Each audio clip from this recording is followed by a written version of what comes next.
Hello, welcome to Brass. I'm sorry, this is Hayden Lewis. Today I'm going to go over some basic archery again on how to do it with your thumb. Ideally, you'll want to get a ring for this, although you can do it without a ring, and you can pad the string. That's semantics right now, but eventually you're going to want to get one of these. If you want a recommendation, this is an awesome wooden ring by Salah's Archery. I love it.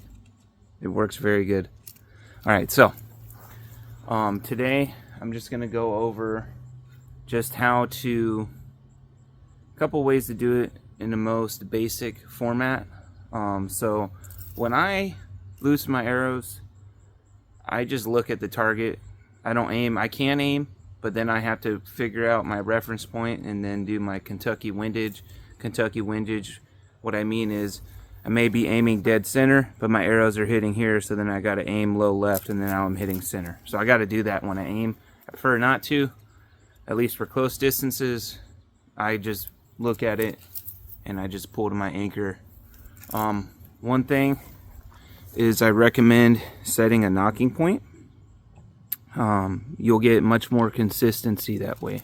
A good way to find your knocking point is you get an arrow, right? This is the arrow pass. You line it up with the arrow pass till it's perpendicular, and then you put your thumb on it and you go half a thumb up. If you look here, it's about perfect. Boom. So you'll be slightly above perpendicular, so that you can have consistency. It's not needed, but it's something I recommend. Especially if you want a swift motion of reloading, you can put it on that string, boom, straight to the knocking point, and then pull. Alright, so when I'm pulling, right, I get my thumb on the string. Here, I'll do it for you guys without a ring. I'll do it for you guys without a ring, but get a ring. Eventually, get a ring. If you're not sure, like I said, I recommend this wooden ring. The horn rings from Salah's are good. I would get them and I would hand fit them with a rat file. That's what I did, and they're perfect. I love them. I don't think I'll ever go back to padding the string, using leather rings. I do like my leather rings a lot though, so maybe I'll use those occasionally, but this is the way to go. But for you guys without a ring, you want to hook it here. You don't want to hook on your joint. Hook it right there. See how it makes that divot? Right there. You're going to touch your middle finger joint right here and cover. So you're like that. And you want to slightly twist the arrow in. Your bow hand's going to twist the bow towards your hand, so you're vicing this arrow in. You don't want to be super tight because it will affect your flight. Now when you pull, yeah, back up so you can get more of me in frame. When you pull, I like to start high and I pull like that. Alright? So you're starting high. I'm pulling this pocket right here, this little mouth right here. I line that up with the corner of my jaw. Now there's different anchor points. Some people anchor on their cheekbone. Some people anchor on their earlobe. I anchor at the back of my jaw. Most times it's kind of like a rish kesh, which is beard draw. And it's kind of in between mustache draw, borut kesh, and rish kesh. I would say it's more rish kesh. But that doesn't matter. I'm trying to get you the basics down. How I do it, what I focus on is I get in that pocket here. So with heavier bows, you may have a floating anchor. Like I'll set it here and then I'll take it off because that's a lot of force. Sometimes my hand will punch me in the face and I don't want to risk the string getting me. But ideally I'm here. So I'm pulling like this, getting my back into it. Now, for you guys that need to aim, people are like, oh, you can't aim with thumb draw. You can, actually. You just have to figure out your ballistics of your arrow. So there's two ways to aim. You can aim off both sides of the bow using both eyes. That's a little bit more advanced. You can aim off your knuckles, so like looking through here, or even using your knuckles depending on windage. Or you can tilt your head and you can look down the arrow.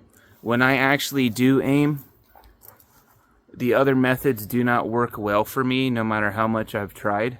I look down the arrow when I do aim. So what it looks like is, I'm not going to pull full draw and point it at my camera, because I only have one. It's like that. Like I'm pulling, but now my head goes over, I'm looking down the arrow. You can close one eye if you want. I prefer to keep them both open. Sometimes I get double vision because I have nerve damage in my eyes, especially my left one. So sometimes I'll close it. That's not inherently bad. Just know that you're not going to get a full view of what's ahead of you. You'll get like 80-90%. So don't get hung up on that. Whatever works best for you. But if you want to look down the arrow, this is what it looks like from the side. Right there. Right there. My nose is kind of on the string, and that's a good indicator too when you're aiming. So I'll show you what it looks like, how I do it. I don't usually aim, I just look. Here, I'll go up closer. Here. Here. Shot a little bit above where I was looking at, but I just want general accuracy. I'm not looking for pinpoint accuracy with this. Especially in a war scenario. They usually have infantry in front of them, and they're getting in between them. Boom. And then if they come, that's why we have shamshir and other weapons. Alright, so now I'm going to aim. Don't like this, but if you know your ballistics, you can do it. So I'm going to aim low left because I already know kind of where this arrow is going to go. I'm here, I look down the string. Boom. I actually hit exactly where I was aiming at, which is surprising. Let me try again. Aiming, pull to my anchor, I look over the arrow. Boom.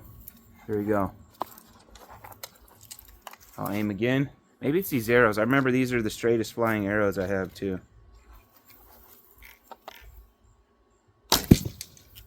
Boom, there we go. I actually hit bullseye that time. I pointed right at the bullseye. Okay, yeah, I think these arrows are very straight shooting, because my other arrows I have to aim to the left, sometimes low and to the left. With these arrows, I hit it straight where I'm pointing at. It's flying right at it, which is good. There we go. That one was a little bit low. But yeah, you can aim with thumb draw.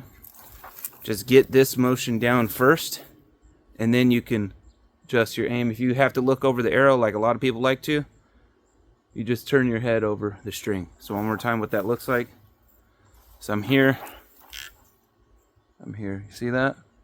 This is me without aiming, right? Just looking. This is me with aiming. So another thing, if your eyes can't focus, and this is from my marksmanship training others how to shoot rifles. If you're having a hard time focusing down the arrow, you can close it or squint your eye that's not over the arrow, and then you'll notice your eye will focus, and then you can open it back up. That's what helps a lot. It even helps with firearms. So definitely try that. It'll definitely help if your eyes aren't working with you. So I hope this is beneficial. I hope this helps you. And if you have any questions, please let me know, and I'll get you squared away. Thank you.